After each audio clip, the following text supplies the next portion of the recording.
If you're trying to figure out how to stand out in a really crowded art market by looking at what's popular on Instagram or trying to apply some marketing story and trick to your artwork to sell it more, that is not going to set you up for the success that you're probably looking for.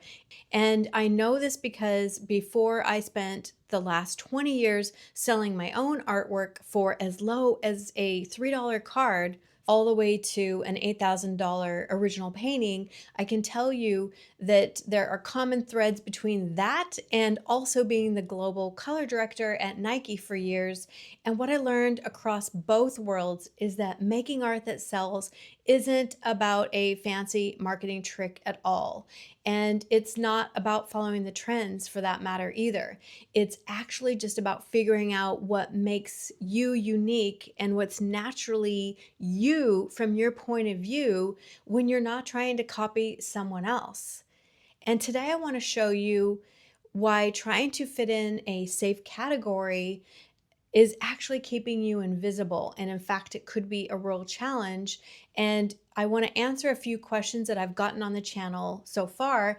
And because of that, I'm going to follow my notes and I want to have a real chat about what unique positioning is all about. And I want to explain some marketing business speak that kind of don't apply to us in a generic way. We need to unpack it as an artist and in a way that is meaningful to us so that we can still be authentic and be ourselves. Okay, so when you look up unique positioning, which is a question I get, well, how do I do my unique positioning? How do I find it? What is my unique positioning? And when you look this up on Google and the AI comes up with the answer, it's giving you a really basic business definition. And I want to share with you why, although this might be somewhat true, it's kind of generic and it's kind of gimmicky, and it's not actually something that we can look at as an artist who needs to apply it from a very authentic and real place. And I want to look at my notes to make sure I don't miss anything because I could go off on a tangent about this. And sometimes I get a little frustrated with basic business advice because I think it's misleading. It's an incomplete picture. It's not a complete lie. It's just not actually a complete picture. And what this business advice will say is niche down, but it really gives you these methods that are kind of gimmicky. And it says you should just have a unique style and you should have a unique medium. But really, unique mediums are impossible. You don't own a medium. You can't own a technique. That's like saying everyone who does acrylic painting is going to be unique. Not true. That is, even if you were to say, I do textiles a certain way, that's not even enough. Because what's happening is there's a lot of good artists and there's a lot of artists out there. They're talented. All you have to do is open up your Instagram and you will see the talent that's there. So technique alone is not enough. The style, in terms of pick a style, is the problem with that is there's a lot of people who have a style that is very similar. And so that's not enough as well.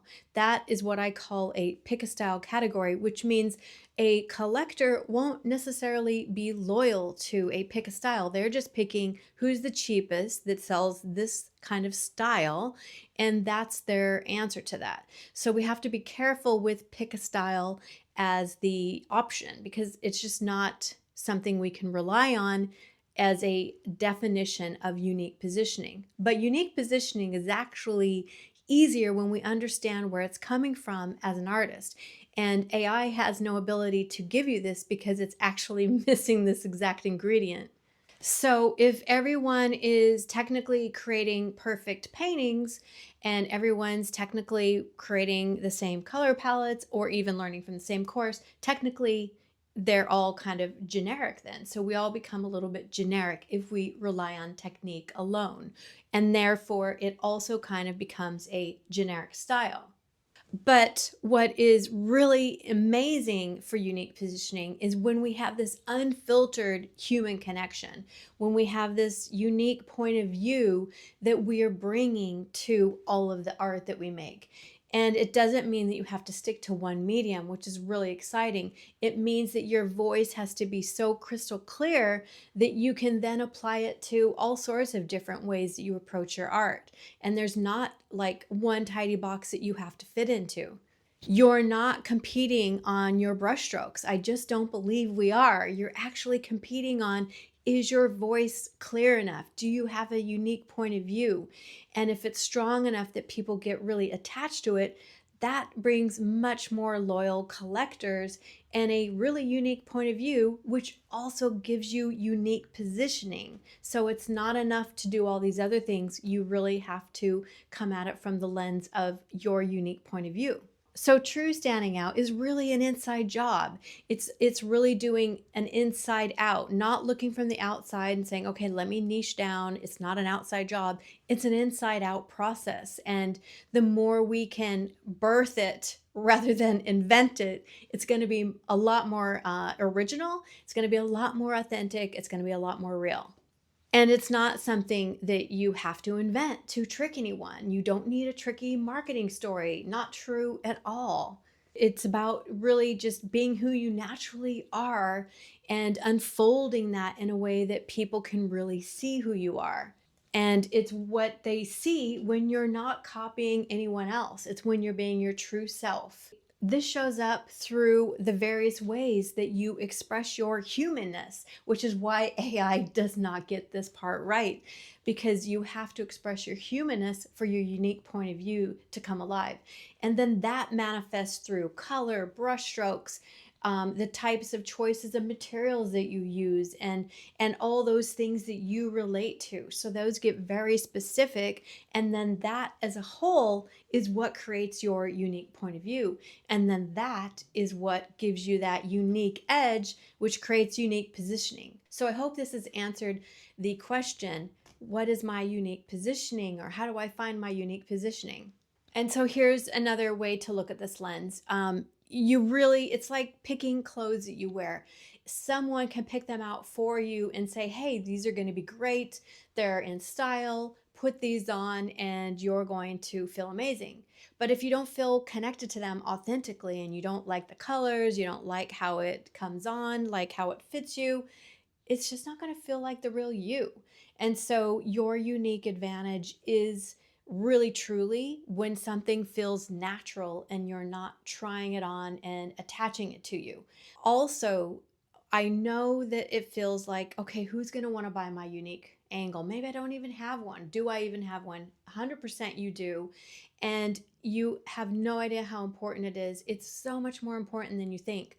Even at Nike, someone at Nike's scale, whenever they did not stick to their authentic point of view and birth it naturally and really invent it from a place that was authentic for them as an athletic company, they ended up having moments that did not work. And it really is something that you will see brands do, but it usually gives them a result that is not building credibility, it's not creating loyalty, it's creating a whole different experience. So don't think that as an artist, we're the only ones with this problem. All brands really need to come from an authentic point of view.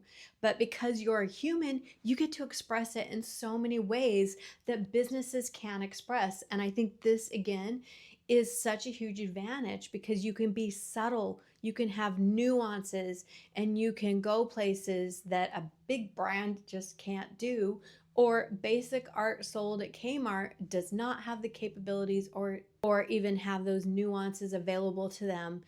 And I'm telling you all this because I had to learn the hard way. When I approached my artwork and I did not come from a place that was an inside out process, it was really difficult to make authentic art that was meaningful to me. I looked from the outside in the beginning and thought, if I just do this way, then it will work, but it didn't work. I had to really lean into an inside out process to come up with my unique positioning. And that just was really unfolding through me understanding more about who I am as a human and how that shows up through the choices that I make in the colors, the materials, and the different ways that I approach my art that have that unique Michele vibe. And that's what I want for you, is for your work to be that unique vibe that people see and they know it's yours. And this isn't something that you can manufacture. I actually had way more success when I came from an authentic place than when I was sort of manufacturing what I thought was abstract art. In the beginning, I had no idea what my voice was. And so I was trying to manufacture what this vibe was, but it wasn't actually tapping into who I was as a person, and therefore it failed. I had way more success selling when I came from an authentic place, and I was able to increase my prices in ways that I just couldn't even do prior to really tapping into my unique voice and how that expressed itself through the different choices that I made in my artwork. And I also had to learn the hard lesson of learning to trust myself, which I know can be tricky because it feels like one of those untangible results of something that maybe other people have that you might be missing. But learning how to trust yourself through this process and back yourself when no one else will is probably the hardest part of this journey. I'm being completely honest with you. I think that's the hard part.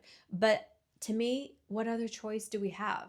So, if you feel like your work is invisible, you don't need a marketing gimmick or some fancy story that you need to attach to your artwork.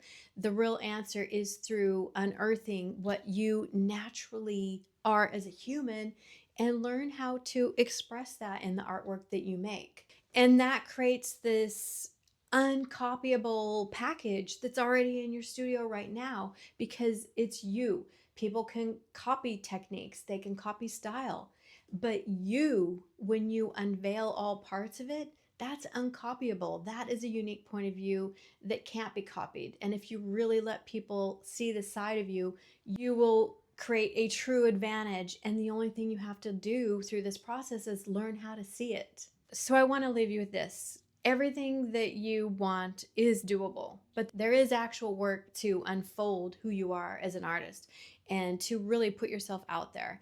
But it's totally worth it if you're willing to get behind it and do it. So today, all I want you to do is digest what I've said here. And if you want to learn more, there's all sorts of ways in this YouTube channel, through the links in the description, through my videos, and obviously in the comments as you have questions. I'm going to point to some videos that I think relate to this video. I would love to answer your questions. I will see you in the next video.